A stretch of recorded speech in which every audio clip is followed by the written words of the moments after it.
যারা আজকে ইত্যাদি এবং মাদকের সাথে জড়িত, আমি বলবো তোমরা ভালো হয়ে যাও। এখন আর মনে করেন আওয়ামী লীগের সময় না, এবং আমরা মাদকের বিরুদ্ধে সোচ্চার। প্রতিটি অভিভাবককে তাদের সন্তানদের প্রতি খেয়াল রাখতে হবে।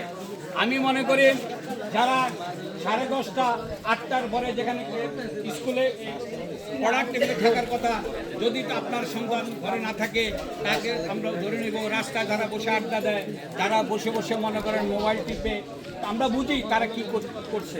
তারাই আমার মনে হয় মাদকের সাথে এবং ইংলিশের সাথে জড়িত।